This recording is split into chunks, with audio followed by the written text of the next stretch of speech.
अस्सलामुअलैकुम। आज हम मैथमेटिक्स क्लास 9th का चैप्टर नंबर 1 स्टार्ट करने जा रहे हैं। चैप्टर का नाम है रियल नंबर्स। रियल नंबर्स दो तरह के होते हैं, रैशनल और इरेशनल। अगर आप इन दोनों को मिला दें, यानी इनका यूनियन ले लें, रैशनल और इरेशनल नंबर्स का, तो हमारे पास रियल नंबर्स आ जाते हैं। अब रैशनल को हम क्यू के साथ रिप्रेजेंट करते हैं और इरेशनल को क्यू डैश के साथ। अगर आप इन दोनों का यूनियन ले लें, यानी इन दोनों को मिला दें आप, तो ये आपके पास रियल नंबर्स का सेट आ जाता है। ठीक है। अच्छा, हमारी जो एक्सरसाइज है वो स्टार्ट करने से पहले हम कुछ थोड़ी सी चीज़ें थ्योरेटिकल वे में समझने की कोशिश करेंगे ताकि हमारे क्वेश्चंस इजीली सॉल्व हो जाएं। तो सबसे पहला जो हमारा टॉपिक है वो है रैशनल और इरेशनल नंबर्स में आप कैसे फ़र्क कर सकते हैं। लेट्स से आपको एक नंबर दिया गया है और कहा जाता है बताएं ये रैशनल है या इरेशनल है, तो हाउ विल यू आइडेंटिफाई। उसके लिए हमने 2 पॉइंट्स माइंड में रखने हैं। इरेशनल नंबर्स जो है ना, वो ऐसे नंबर्स होते हैं जो ये 2 प्रॉपर्टीज़ सेटिस्फाई करते हैं। एक तो ये कि ये नॉन टर्मिनेटिंग होने चाहिए, irrational numbers should be non terminating and non recurring. पहले इनको समझ लेते हैं कि टर्मिनेटिंग और रिकरिंग से क्या मुराद है। टर्मिनेट करने का मतलब होता है स्टॉप कर जाना, रुक जाना, और रिकरिंग का मतलब होता है रिपीट होना। तो नॉन टर्मिनेटिंग इसके ऑपोजिट चीज़ हो जाएगी। ऐसे नंबर्स जो रिपीट नहीं होते और ऐसे नंबर्स जो टर्मिनेट नहीं होते, स्टॉप नहीं होते। ठीक है। जैसे अगर आपके पास एक फ्रैक्शन है 4/9, आप इसको पॉइंट्स में कन्वर्ट करें। पॉइंट्स में कन्वर्ट करने का मतलब क्या है कि आप कैलकुलेटर लें और 4/9 इस तरह से लिखें, तो आपको पॉइंट्स में जो आंसर मिलता है that is 0.444 and so on, बहुत आगे तक जाएगा ये। ठीक है, कहीं भी जाके स्टॉप नहीं हो रहा। तो ये जब स्टॉप नहीं हो रहा, इट मीन्स कि ये नॉन टर्मिनेटिंग है। पहली कंडीशन सेटिस्फाई हो गई कि ये नॉन टर्मिनेटिंग है। अब दूसरी कंडीशन क्या है कि रिपीटिशन नहीं होनी चाहिए इसके अंदर, यानी पॉइंट के बाद जो नंबर्स है ना वो एक खास पैटर्न के साथ एक दूसरे अपने आप को रिपीट ना कर रहे हों। जबकि यहाँ पे देखिए 4 रिपीट होता चला जा रहा है, तो ये तो रिकरिंग हो गया ना। हमारे पास इरेशनल नंबर्स की डेफिनेशन में क्या आता है कि they should be non terminating and non recurring. तो ये नॉन टर्मिनेटिंग तो है कि कहीं पे स्टॉप नहीं हो रहा, लेकिन ये नॉन रिकरिंग नहीं है क्योंकि ये रिपीट हो रहा है। तो हम कहेंगे it is not an irrational number. और जब कोई नंबर इरेशनल नहीं होता तो वो रैशनल होता है। दो ही यहाँ पे हमारे पास केसेस हैं।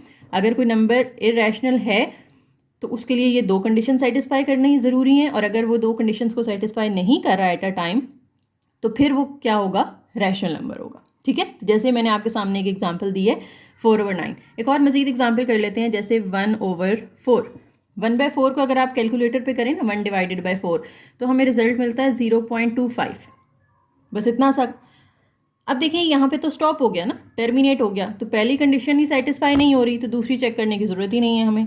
ठीक है, दोनों का एट अ टाइम सेटिस्फाई होना ज़रूरी है। तो ऐसे नंबर्स जो कहीं भी स्टॉप नहीं होते और उनमें एक पैटर्न के साथ रिपीटेशन नहीं हो रही होती, ऐसे नंबर्स को हम कहते हैं इररेशनल नंबर्स। अब इतना समझने के बाद हम अपना एक्सरसाइज 1.1 का पहला क्वेश्चन अटैम्प्ट कर सकते हैं। तो अब क्वेश्चन की तरफ चलते हैं। बाकी जो जो चीज़ें समझानी होंगी वो मैं क्वेश्चन से पहले आपको इसी तरह क्लियर करवाती जाऊंगी। ठीक है, ओके जी, एक्सरसाइज स्टार्ट करते हैं। एक्सरसाइज 1.1 का question number 1, identify each of the following as a rational or irrational number. अब आइडेंटिफिकेशन के लिए आपको टेक्निक में ऑलरेडी बता चुकी हूँ, मैंने सामने भी रख लिया है। आपने ये 2 कंडीशन सिर्फ देखनी है। अगर नंबर नॉन टर्मिनेटिंग और नॉन रिकरिंग हुआ तो हम कहेंगे ये इरेशनल है, अदरवाइज वो रैशनल होगा। पहला नंबर देखिए हमारा 2.353535, ये नॉन टर्मिनेटिंग तो है क्योंकि ये स्टॉप नहीं हो रहा, लेकिन इसमें रिपीटेशन आ गई ना, 35 35 35, एक पैटर्न के साथ नंबर्स रिपीट होते चले जा रहे हैं। तो जिसमें रिपीटेशन आ जाए वो फिर इरेशनल तो नहीं होता, वो क्या होता है, रैशनल होता है। दूसरा नंबर देखें, 0.6 के ऊपर बार लगी हुई है। बार का मतलब होता है कि ये 6 जो है ये रिपीट होता चला जा रहा है। ठीक है, बार मीन्स कि आप इस 6 को इस तरह रिपीट करेंगे और आगे डॉट डॉट डॉट, यानी ये 6 चलता जा रहा है। तो ये नॉन टर्मिनेटिंग तो है कि ये स्टॉप नहीं हो रहा, लेकिन ये रिकरिंग है क्योंकि इसमें रिपीटेशन आ रही है। तो जो रिपीटेशन वाला नंबर होता है उसको फिर हम इरेशनल तो नहीं कहते ना, वो क्या होता है, हमारा रैशनल नंबर होता है। थर्ड पॉइंट देखें हमारा 2.236067, और आगे डॉट्स का मतलब है कि ये कॉन्टिन्यू है, स्टॉप नहीं हो रहा और रिपीटेशन भी नहीं आ रही, इसमें कोई ख़ास पैटर्न रिपीट नहीं हो रहा, तो दोनों कंडीशन सेटिस्फाई हो रही हैं, इट मीन्स ये इर्रेशनल नंबर है। फोर्थ वाला देखें, √7। अब इसको आपने पहले पॉइंट्स में कर लेना है। तो जब आप इसको पॉइंट्स में करेंगे ना, √7 को अगर आप कैलकुलेटर से देखें पॉइंट्स में, इसका आंसर आता है 2.64571 और ये चलता जाएगा। ठीक है, कैसे करना है, आपने कैलकुलेटर पे स्क्वायर रूट लिखना है, उसके अंदर 7 टाइप करना है, इक्वल प्रेस करना है, तो पॉइंट्स में इसका आंसर मिलेगा 2.645751 और ये चलता जा रहा है। तो नॉन टर्मिनेटिंग भी है क्योंकि ये स्टॉप नहीं हो रहा, और नॉन रिकरिंग भी है क्योंकि इसमें रिपीटेशन नहीं हो रही, तो फिर ये क्या हुआ, ये इर्रेशनल नंबर हुआ हमारा। उसके बाद आ जाता है जी स्मॉल ई। ई की वैल्यू जो है ना वो आपको कैलकुलेटर से डायरेक्ट मिल सकती है, अल्फा और ये जो 10 पावर वाला नंबर है, ठीक है, अल्फा और 10 पावर वाला, डिफरेंट कैलकुलेटर्स पे डिफरेंट जगह पे ई लिखा होता है, तो जहाँ पे आपको स्मॉल ई नज़र आए ना उसको आपने क्लिक कर लेना है, और ये शिफ्ट या अल्फा के साथ आता है। ठीक है, तो अगर येलो कलर में, जैसे शिफ्ट का जो कलर है वही कलर अगर यहाँ पे ई का है तो आप शिफ्ट के साथ उसको देखेंगे, लेकिन मेरे पास जो कैलकुलेटर है इसमें ई थोड़ा सा पर्पल कलर में लिखा हुआ है और इधर से अल्फा भी पर्पल कलर में लिखा हुआ है, तो पर्पल कलर वाले सारे जो हैं वो अल्फा के साथ काम करेंगे। तो हमने अल्फा ई प्रेस किया, इक्वल, तो देखें इसकी वैल्यू आ रही है 2.718281। स्टॉप तो नहीं हो रही, यानी नॉन टर्मिनेटिंग तो है ये, लेकिन क्या देखें इसमें दूसरी कंडीशन सेटिस्फाई हो रही है, रिपीटेशन तो नहीं हो रही, नहीं, कोई रिपीटेशन हमें इसमें एक पैटर्न के साथ नज़र नहीं आ रही, तो हम कहेंगे कि दोनों कंडीशन सेटिस्फाई हो रही हैं, that's why E is an irrational number. इसी तरह पाई देखें, पाई की वैल्यू होती है 22/7, तो इसको आप पॉइंट्स में करके देख लें, 22 डिवाइडेड बाय 7, इक्वल प्रेस करेंगे तो पॉइंट्स में हमें इसका आंसर मिल रहा है 3.142857। ये कहीं भी स्टॉप नहीं हो रहा, इसमें कोई रिपीटेशन नहीं आ रही, तो ये भी एक इर्रेशनल नंबर होगा। ठीक हो गया जी। उसके बाद देखिए अगला है हमारे पास 5 + √11। तो कैलकुलेटर पे आप अगर 5 + √11 की पॉइंट्स में वैल्यू निकालें, एज इट इज़ इसको टाइप कर देना, आपने कुछ नहीं करना। ठीक है, 5 लिखना है, प्लस लिखना है, स्क्वायर रूट लिखना है, अंदर 11 लिख देना है, इक्वल प्रेस करें तो आपको इसका पॉइंट्स में आंसर मिल रहा है जी 8.31662, और ये स्टॉप भी नहीं हो रहा, रिपीट भी नहीं हो रहा। जब दोनों कंडीशन सेटिस्फाई हो रही हैं, इट मीन्स ये हमारा इर्रेशनल नंबर है।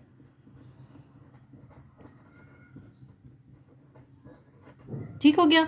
नेक्स्ट इसी तरह से √3 + √13, इसको भी आप पॉइंट्स में कन्वर्ट कर लें, तो इसका आंसर आएगा 5.337602 एंड सो ऑन। तो देखें कोई रिपीटेशन भी नहीं है और ये स्टॉप भी नहीं हो रहा, it is also an irrational number. Next is 15/4। 15/4 को अगर आप कैलकुलेटर पे सॉल्व करें, the result will be 3.75, that's it. अब ये इतना सा नंबर है तो ये तो स्टॉप हो गया, तो जो स्टॉप हो जाता है, टर्मिनेट हो जाता है, वो फिर इर्रेशनल तो नहीं होता, वो क्या होगा, फिर रैशनल नंबर होगा। अगला देखें जी, 2 - √2 × 2 + √2, इसको भी एज इट इज़ आप कैलकुलेटर पे टाइप कर दें। ठीक है, वैसे तो ये फॉर्मूला से सिंप्लीफाई होता है, लेकिन हम यहाँ पे कोई ज़्यादा काम नहीं करना चाह रहे, जस्ट हमने इसकी नेचर पता चलानी है। ठीक है, तो 2 - √2 ब्रैकेट क्लोज करें, फिर एक और ब्रैकेट ओपन करें, 2 + √2 और इससे स्क्वायर रूट से बाहर निकल के ब्रैकेट क्लोज करें, तो हमें आंसर मिल रहा है जनाब 2। तो 2 जो है वो इर्रेशनल तो नहीं होता, वो क्या होता है, रैशनल, क्योंकि सिर्फ 2 है ना, इतना सा आंसर है इसका, तो ये तो स्टॉप हो गया। जब स्टॉप हो जाता है नंबर तो फिर हम कहते हैं कि ये रैशनल नंबर होते हैं। ठीक है, होप सो आपका ये फर्स्ट पार्ट पूरी जो है इसके सारे पार्ट्स क्लियर हो गए होंगे। अगर इसमें कोई मसला है तो आप कमेंट सेक्शन में पूछ सकते हैं, इंशाल्लाह मैं आपको वहाँ पे रिप्लाई करूँगी। So the next question is represent the following numbers on number line. आपने जो भी आगे नंबर्स दिए जाएंगे उनको नंबर लाइन पे रिप्रेजेंट करना है। ठीक है, नंबर लाइन क्या होती है, एक थोड़ा रफ सा आपको मैं पहले कॉन्सेप्ट दे देती हूँ। देखें ये एक लाइन है, दोनों साइड पे एरोज लगा देने हमने कि जितना मर्जी आप इसको ना दोनों साइड्स पे एक्सटेंड कर सकते हैं। सेंटर में इसके होता है 0, जिसको हम कहते हैं ओरिजिन। ओरिजिन से अगर आप राइट साइड पे ट्रैवल करें ना तो हमारे पास पॉजिटिव रियल नंबर्स आते हैं, जैसे 1, 2, 3 एंड सो ऑन, जितना मर्जी आप इसको एक्सटेंड कर लें। इस तरह से अगर आप लेफ़्ट साइड पे आते हैं तो हमें -1, -2, -3 और पीछे की तरफ आप जितना मर्ज़ी इसको बढ़ाते चले जाएं, ठीक है। तो ये एक नंबर लाइन है। अब इसके ऊपर मुझे अगर कोई नंबर प्लॉट करना है, लेट्स से मुझे इसके ऊपर 2 को प्लॉट करना है, तो वो मैं इजीली देख सकती हूँ। 2 मैंने यहाँ लिखा हुआ है, तो ये मैंने उसको प्लॉट कर दिया, ठीक है, ये रिप्रेजेंट कर दिया मैंने इसको। लेकिन अगर कोई पॉइंट्स में वैल्यू आ जाती है, कोई फ्रैक्शन में आ जाती है या कोई स्क्वायर रूट के अंदर आ जाती है, तो उसको नंबर लाइन पे रिप्रेजेंट करने का क्या तरीक़ाकार होता है वो हम सीखेंगे, ठीक है जी। तो सबसे पहला जो हमारा नंबर है वो है स्क्वायर रूट 2। पहले दो पार्ट्स जो है ना इसके, स्क्वायर रूट 2 और स्क्वायर रूट 3, ये ज़रा गौर से समझने आपने, बाकी आगे वाले बहुत सिंपल और ईजी से हैं। स्क्वायर रूट्स वाले नंबर को कैसे आपने यहाँ पे रिप्रेजेंट करना होता है। यहाँ पे एक छोटा सा कॉन्सेप्ट दूंगी मैं आपको पहले, पाइथागोरस थ्योरम का। हो सकता है आपने छोटी क्लासेस में पढ़ा भी हो। पाइथागोरस थ्योरम क्या होता है, अगर आपके पास एक राइट ट्राइंगल है, राइट ट्राइंगल के अंदर यहाँ पे जो एल शेप होती है ना, एल शेप यानी जो कॉर्नर हो रहा होता है, यहाँ जो एंगल बनता है दैट इज़ ऑफ 90 डिग्री, और 90 डिग्री के जो सामने वाली साइड होती है उसको हम कहते हैं हाइपोटेनस, ठीक है। नीचे वाली साइड को कहते हैं बेस, और ये जो है इसको हम कहते हैं परपेंडिकुलर। तो according to Pythagoras theorem, hypotenuse का square is equal to base का स्क्वायर प्लस परपेंडिकुलर का स्क्वायर। अब हमें जो यहाँ पे स्क्वायर रूट 2 दिया हुआ है ना, इसको हमने रखना है हाइपोटेनस की जगह पे। तो सॉल्व करते हैं यूजिंग पाइथागोरस थ्योरम।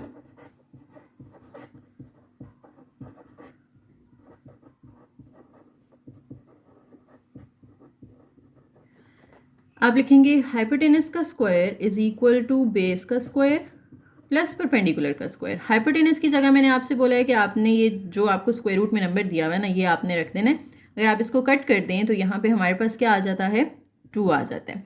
अब सामने b और p की जगह आप ऐसे कौन से नंबर्स लिख के उनका स्क्वायर लें कि उनको बाद में प्लस किया जाए तो वो इसके इक्वल आ जाए, ठीक है। लेफ्ट हैंड साइड और राइट हैंड साइड आपकी ना सेम आनी चाहिए। तो अब अगर आप सोचें तो यहाँ पे अगर मैं 1 रख दूँ, इधर भी 1 रख दूँ, तो 1 का स्क्वायर और 1 का स्क्वायर क्या हो जाएगा, 1 ही रहेगा। अब आप इन दोनों को प्लस करें तो हमें 2 मिल जाता है, बोथ साइड्स आर इक्वल। तो हमें यहाँ से तीनों वैल्यूज़ मिल गई, हाइपोटेनस की भी, बेस की भी और परपेंडिकुलर की भी, ठीक है। अब इसको आपने प्लॉट कैसे करना है नंबर लाइन के ऊपर। सबसे पहले हम नंबर लाइन ड्रॉ कर लेंगे। ओके जी, यहाँ मैंने नंबर लाइन ड्रॉ कर ली है और आपके सामने लिख भी दिया है कि हमारे पास बेस यहाँ पर 1 है, परपेंडिकुलर 1 है और हाइपोटेनस स्क्वायर रूट 2 है। अब आपने क्या करना है, आपने देखें बेस कितनी रखनी है हमने, 1। मैंने कहा था ये नीचे वाली बेस होती है ना, तो वो हमने 1 रखनी है। तो यहाँ से ओरिजिन से 1 यूनिट आप ट्रैवल करेंगे यहाँ पे, और 1 के ऊपर ना आपने अपना प्रोटेक्टर रखना है। किस तरह की, ये जो कॉर्नर होता है ना जहाँ पे दोनों लाइंस मिल रही होती हैं, ये कॉर्नर आपका 1 के ऊपर हो और लाइन के ऊपर लाइन आनी चाहिए, यानी ये वाली जो नीचे स्ट्रेट लाइन आ रही है ना, ये आपकी नंबर लाइन के बिल्कुल ऊपर होनी चाहिए, इस तरह से कि नीचे से आपको वो लाइन जो है उसके साथ मर्ज होती हुई नज़र आए। और 90 डिग्री पे आपने यहाँ पे लाइन लगा लेनी है, ठीक है। देखिए ये 90 डिग्री आ रहा है ना, यहाँ पे मैंने डॉट लगा लिया। अब स्केल के साथ आपने, बेशक इतनी लंबी अगर आप नहीं लगाना चाहते तो इसी सीध में आप यहाँ पे एक लाइन लगा लें छोटी सी, ठीक है। ये आपने एक लाइन लगा ली। अब आपने लेना है कंपास, और क्योंकि हमारी परपेंडिकुलर की जो वैल्यू है वो भी 1 है, तो ये परपेंडिकुलर होना चाहिए ना। ये बेस तो हमारी 1 आ गई, ये परपेंडिकुलर, यहाँ पे अगर आप देखें मैंने कहा था ये परपेंडिकुलर होता है, ये बेस होती है। तो ये बेस 1 ले ली हमने, परपेंडिकुलर भी 1 यूनिट लेना है। तो जितना यहाँ 0 से 1 के दरमियान डिस्टेंस है उतना ही ऊपर होना चाहिए, ठीक है। तो ये मैंने कंपास ली, 1 और 0 के दरमियान जितना डिस्टेंस है उतना इसको खोल लेना है आपने, ठीक है। वो खोलने के बाद यहाँ पे मैंने लगा लिया एक आर्क, यानी पॉइंट मैंने मार्क कर लिया। अब इस पॉइंट को आपने स्केल के साथ 0 से मिला देना है अपने ओरिजिन के साथ। ये हमारा 0 आ रहा है, ये हमारा वो पॉइंट आ रहा है। तो स्केल की मदद से ये मैंने दोनों को ज्वाइन कर दिया, ठीक है। ज्वाइन करने के बाद ये जो मेरा हाइपोटेनस आ रहा है ना, अगर आप देखें ये हमारा हाइपोटेनस होता है जो इन दोनों के सामने आ रहा होता है। तो हमारा हाइपोटेनस यहाँ से आ गया है ये √2, लेकिन ये √2 तो ऊपर आया है, हमने तो उसको इधर शो करना है ना नंबर लाइन के ऊपर। उसके लिए क्या करना पड़ेगा, उसके लिए हम अपनी कंपास से दोबारा साइज़ लेंगे, ओरिजिन से लेकर ये √2 तक का, ठीक है। इतनी अपनी कंपास खोल लें और इधर से इस तरह से एक आर्क लगा लें। अब ये आर्क हमारी नंबर लाइन को जहाँ टच कर रही है ना, वो हमारा पॉइंट है √2 का, ये वाला पॉइंट। ये आ गया √2, ये हमने लेबल कर लिया। आई होप सो ये क्लियर हो गया होगा। अगर नहीं हुआ तो इसको दोबारा वीडियो को रिवाइंड करके फिर से इसको सुने, क्योंकि इसी की बेस पे हमारा अगला क्वेश्चन सॉल्व होना है। देखिए जी, नेक्स्ट पार्ट है √3 को आपने नंबर लाइन पे रिप्रेजेंट करना है। उसके लिए भी हम सेम, क्योंकि स्क्वायर रूट वाले जितने भी क्वेश्चन आएंगे ना, उनके लिए सेम आपने यही मेथड यूज़ करना है कि सबसे पहले आपने परपेंडिकुलर, बेस और हाइपोटेनस तीनों की वैल्यूज फाइंड आउट कर लेनी है। तो again using Pythagoras theorem use करते हुए हम हाइपोटेनस का स्क्वायर इक्वल रखेंगे परपेंडिकुलर का स्क्वायर प्लस बेस का स्क्वायर। अब हाइपोटेनस की जगह तो हमने √3 लिख लेना है, इसका स्क्वायर आ जाएगा। इधर से आप इसको स्क्वायर रूट को स्क्वायर से कट कर दें तो हमारे पास रह गया 3। अब दूसरी साइड पे भी 3 ही बनाना है हमें। उसके लिए अगर आप सोचें कि पी और बी की क्या वैल्यू रखनी पड़ेगी कि ये 3 आए, लेट्स से पी की वैल्यू या बी की वैल्यू हम 1 की 1 रख देते हैं, ठीक है। ये 1 का स्क्वायर आ गया। 1 का स्क्वायर क्या होता है? 1 होता है। अब इसके साथ अगर मैं यहाँ 1 रखती हूँ तो वो 1 + 1 तो 2 बनेगा। हमें क्या चाहिए? 3 चाहिए। अच्छा, 1 नहीं रखते तो हम यहाँ पे 2 रख के देख लेते हैं। अगर मैं यहाँ 2 का स्क्वायर लूँ तो 2 का स्क्वायर लेने से वो 4 आ जाएगा। 4 + 1 करेंगे वो तो 5 बन जाएगा। हमें क्या चाहिए? 3 चाहिए। तो हम 2 का अंडर रूट भी ले लेते हैं और स्क्वायर भी ले लेते हैं। क्यों? ताकि ये स्क्वायर और अंडर रूट कट के ये सिर्फ क्या रह जाए? 2 रह जाए। और 2 + 1 जब आप करेंगे तो वो तो 3 आ जाएगा और हमें भी 3 चाहिए था। तो इसी तरीके से आप दोनों साइड्स को इक्वल कर सकते हैं, ठीक है। हमें यहाँ पे 2 चाहिए था तो किसका स्क्वायर 2 होता है? √2 का स्क्वायर 2 होता है, ताकि स्क्वायर अंडर रूट के साथ कट जाए। तो यहाँ से हमें जो वैल्यूज़ मिली हैं बेस, परपेंडिकुलर और हाइपोटेनस की, वो हम लिख लेते हैं। बेस हमें मिली है √2, परपेंडिकुलर मिला है g1 और हाइपोटेनस हमें दिया हुआ था √3। अब आपको पता है बेस कैसे ड्रॉ होती है। बेस हमने नंबर लाइन पे इस तरह से नीचे ड्रॉ करनी होती है। ये परपेंडिकुलर होता है और साइड पे हाइपोटेनस होता है। अब इसके ना 2 तरीके हैं सॉल्व करने के। एक तो ये कि आप √2 वाली सेम चीज़ पहले बना लें, ठीक है। फिर √2 के ऊपर, ये मैं आपको यहीं से थोड़ा सा पहले गाइड कर देती हूँ, इतना काम सेम होगा, ठीक है। उसके बाद √2 के ये जो हमारे पास पॉइंट आया ना यहाँ पे, इस पे अपना ये रखें कॉर्नर जहाँ पे दोनों लाइंस मिल रही हैं, और अपनी लाइन को इस ब्लू लाइन के ऊपर लाएं। यहाँ से आप लगाएं 90 डिग्री पे डॉट, ठीक है। और फिर 1 यूनिट यहाँ से आप मार्क करके, जैसे हमने इस पे 1 यूनिट कंपास से मार्क किया था, फिर उस पॉइंट को ज्वाइन कर दें इस ओरिजिन के साथ, तो आपके पास √3 आ जाएगा, ठीक है। दूसरा तरीका ये है कि आपने ये जो √2 नीचे बेस ड्रॉ कर लिया पहले, इसी तरह से बेस ड्रॉ करें और इसके ऊपर बस 1 का परपेंडिकुलर ड्रॉ करके उसको ज्वाइन कर दें ओरिजिन के साथ, ठीक है। तो मैं आपको सेकंड वाला मेथड करवाने जा रही हूँ, गौर से देखिएगा। देखिए, नंबर लाइन मैंने ड्रॉ कर ली है। अब पिछला काम हम रिपीट करेंगे। पहले क्या किया था हमने? 1 बेस थी ना हमारी, उसमें पहले √2 बनाना है ना हमें ये। तो उसके लिए यहाँ पे देखें ये 1, इसके ऊपर मैंने यहाँ 90 डिग्री पे डॉट लगाया और इस डॉट को 1 के साथ ज्वाइन करते हुए मैंने एक लाइन बना लेनी है यहाँ पर। अब कंपास के साथ 1 और 0 के दरमियान का डिस्टेंस मेजर करें। ये मेजर कर लिया हमने और यहाँ पे अब एक आर्क लगा दें। ये आर्क जिस पॉइंट पे मिल रही है हमारी लाइन को, उस पॉइंट को मिला दें ओरिजिन के साथ। ये मिला दिया हमने, तो ये हमारे पास √2 आ गया इधर, ठीक है। अब √2 को अगर हम नीचे इधर मेंशन करना चाहते हैं, नंबर लाइन के ऊपर रिप्रेजेंट करना चाहते हैं, तो उसके लिए हमने क्या किया था? ओरिजिन से इस पॉइंट तक का फासला लें इस तरीके से, ठीक है। और यहाँ से एक आर्क ड्रॉ करेंगे हम। ये देखें जनाब, ये हमारे पास आ गया √2, ये वाला पॉइंट। ये पूरी यहाँ से यहाँ तक पूरी बेस हमारी बन गई √2 की, ठीक है। ये √2 आ गया इधर से इधर तक, ठीक हो गया। अब बेस के ऊपर मुझे क्या चाहिए? परपेंडिकुलर चाहिए। कितने यूनिट का? 1 यूनिट का। तो अब इस √2 वाले पॉइंट के ऊपर मैंने अपना D या प्रोटेक्टर रखना है और 90 डिग्री पे इसी तरह डॉट लगाना है। अगेन वही प्रोसेस रिपीट होगा। यहाँ से एक लाइन ड्रॉ करेंगे हम इस पॉइंट के ऊपर, और परपेंडिकुलर हमारा कितना है, 1 यूनिट का है। तो अपनी कंपास हम खोलेंगे 1 यूनिट की, जो 0 और 1 के दरमियान फासला है ना, वो आपने ओपन कर लेनी है। और इस पॉइंट पे √2 वाले पॉइंट पे रख के आपने एक आर्क लगानी है। तो ये 1 यूनिट का परपेंडिकुलर ड्रॉ हो गया। बेस हम ऑलरेडी ड्रॉ कर चुके हैं, ये परपेंडिकुलर हो गया। अब अगर मैं इसको इधर ज्वाइन कर दूंगी तो मेरे पास √3 हो जाएगा। ये मैं ज़रा डिफरेंट कलर से कर देती हूँ ताकि आपको ईजिली नज़र आ जाए। ये देखिए, इस पॉइंट को ज्वाइन कर देना है किसके साथ, 0 के साथ। तो ये √3 आ गया मेरा, ये वाला जो मैंने रेड कलर की ड्रॉ की है ना, ये √3 आ गया। लेकिन √3 को हमने ऊपर तो नहीं रिप्रेजेंट करना ना, हमने तो उसको नीचे नंबर लाइन के ऊपर रिप्रेजेंट करना है। तो अगेन वही जो हमने √2 के अंदर किया था, क्या किया था, ओरिजिन पे रख के √3 जितना अपना कंपास खोल लेना है हमने इस तरीके से, और यहाँ से हम एक आर्क लगाएंगे इस तरह। और ये आर्क नंबर लाइन को जिस पॉइंट पे टच करेगी, ये पॉइंट हमारा कहलाएगा √3। तो ये हमने √3 को प्लॉट कर दिया। ठीक हो गया। आई होप सो ये आपको समझ आ गई होगी। अब मूव करते हैं हम अपने थर्ड पार्ट पे। आगे वाले पार्ट्स बहुत आसान हैं।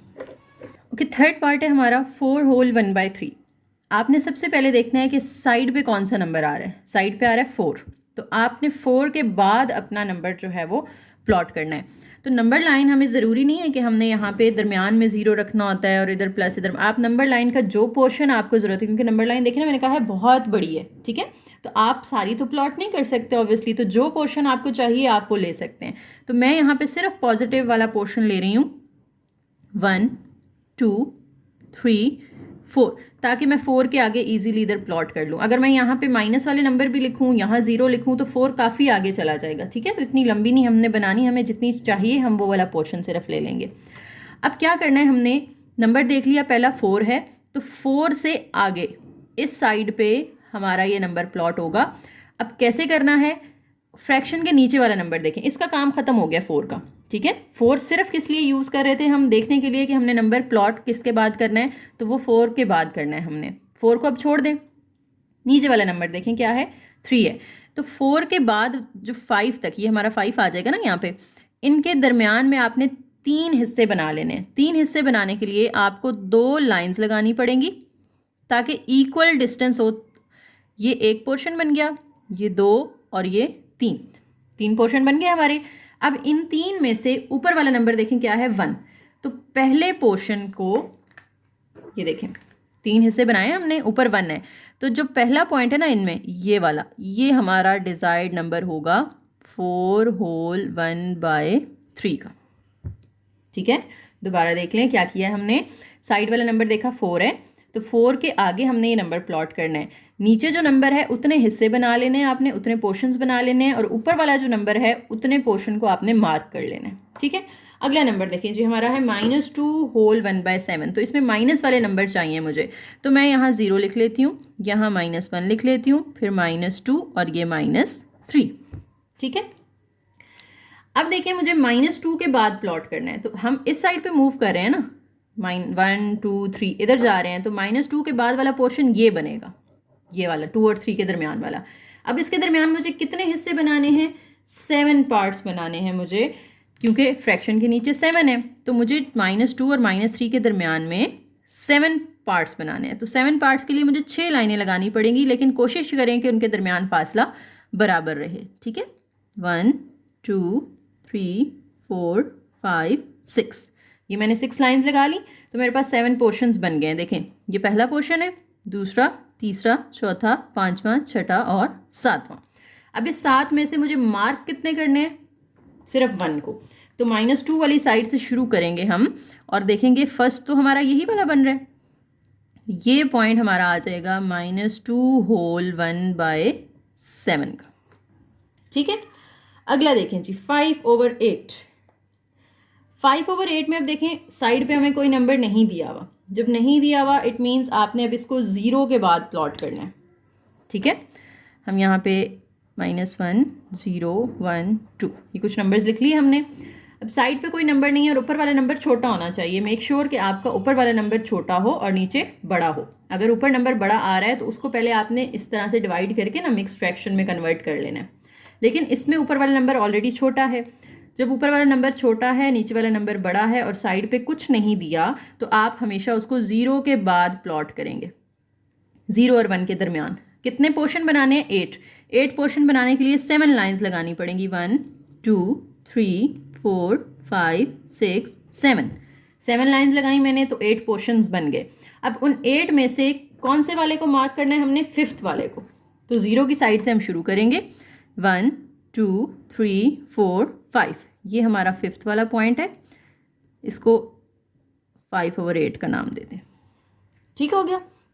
लास्ट वाला देखें जी, उम्मीद है अब ये आप लोग कर सकते हैं। वीडियो पॉज करके इसको खुद ट्राई करें, फिर मैं भी इसको सॉल्व कर रही हूँ तो फिर आप मैच कर लें इसको।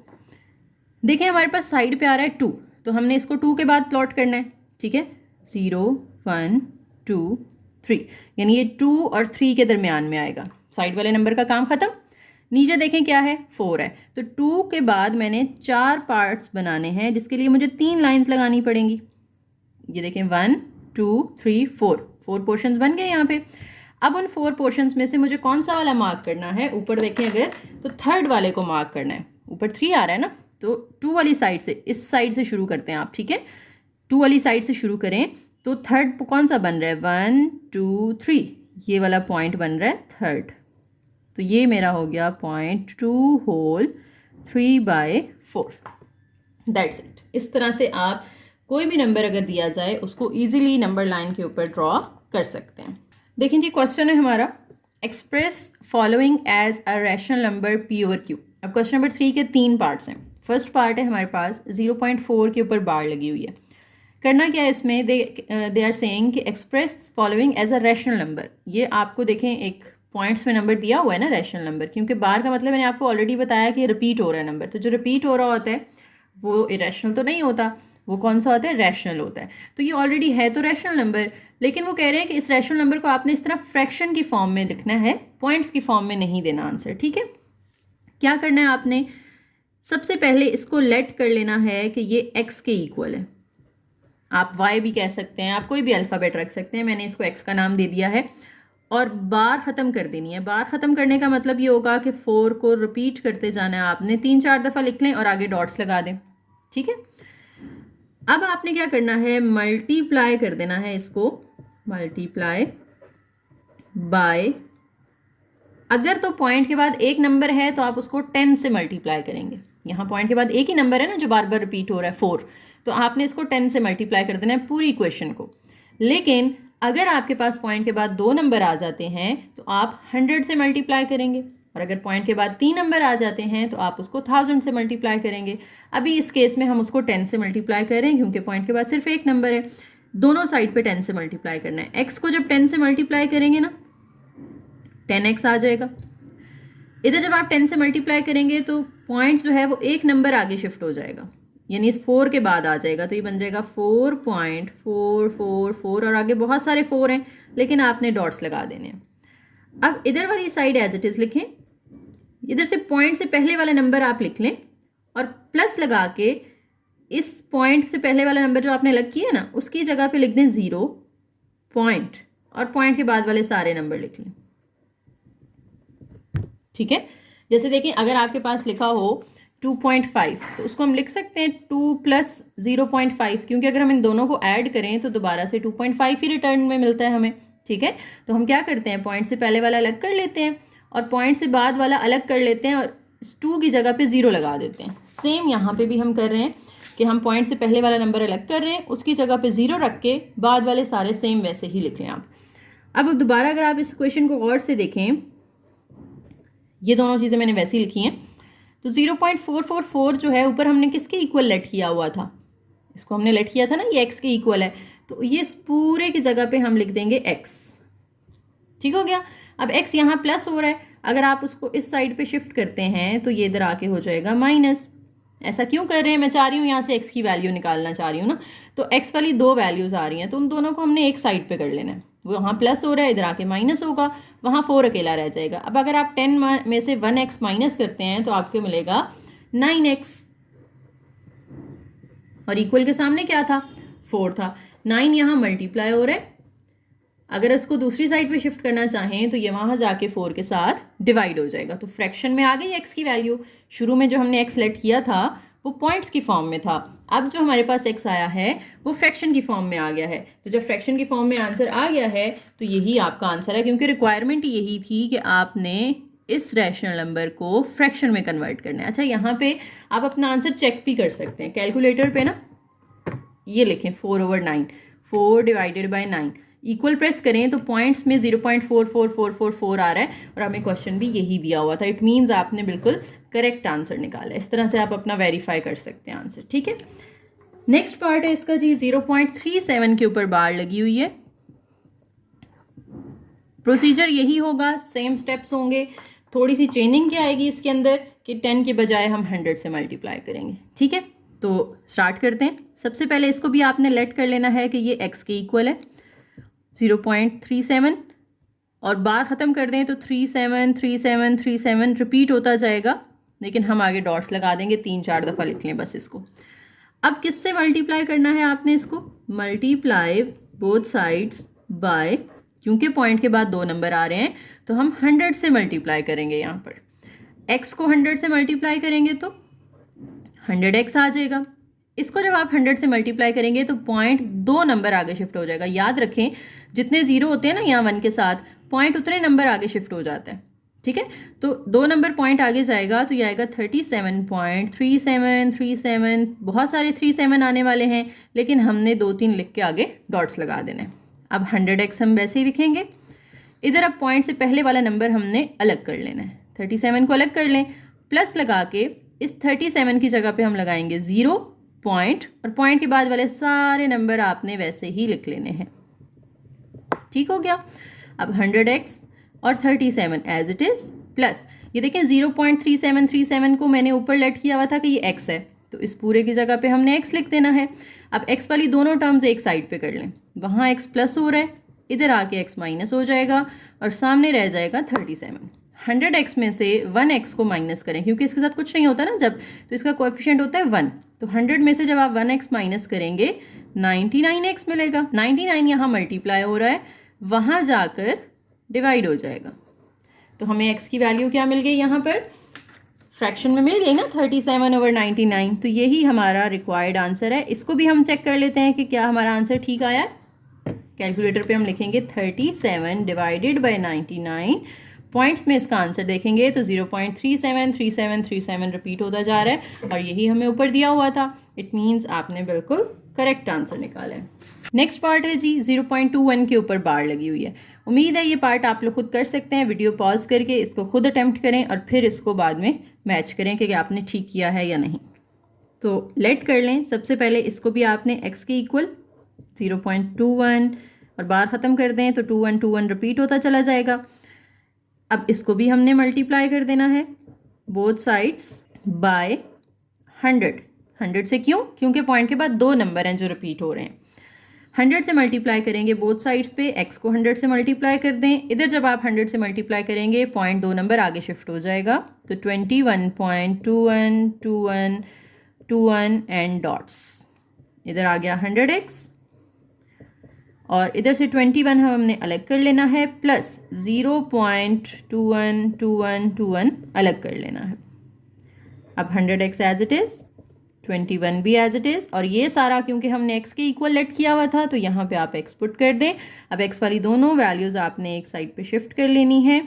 इधर आके वो माइनस हो जाएगा, इधर आ जाएगा 99x। देखें सेम स्टेप्स हैं जो पीछे आप दोनों पार्ट्स के अंदर करके आए हैं। 99 यहाँ मल्टीप्लाई होगा, यहाँ आके डिवाइड हो जाएगा। तो ये हमारे पास x की वैल्यू आ गई in the form of fraction, और इसको भी आप कैलकुलेटर से चेक कर सकते हैं। ठीक है जी, तो क्वेश्चन नंबर 3 भी हमारा कंप्लीट हो गया है जी। तो आज हमने एक्सरसाइज 1.1 के पहले 3 सवाल डिटेल में डिस्कस किए। सारे मैंने पार्ट्स आपको सॉल्व करवाए हैं। उम्मीद है आपको समझ आ गई होगी। अगर इनसे रिलेटेड आपका कोई क्वेश्चन है, कोई कन्फ्यूजन है, तो आप लोग कमेंट सेक्शन में पूछ सकते हैं। इंशाल्लाह मैं आप लोगों को रिप्लाई करूँगी। वीडियो अगर पसंद आई हो तो लाइक ज़रूर करें, एक प्यारा सा कमेंट करें और चैनल को सब्सक्राइब ज़रूर करके जाइएगा। Thank you.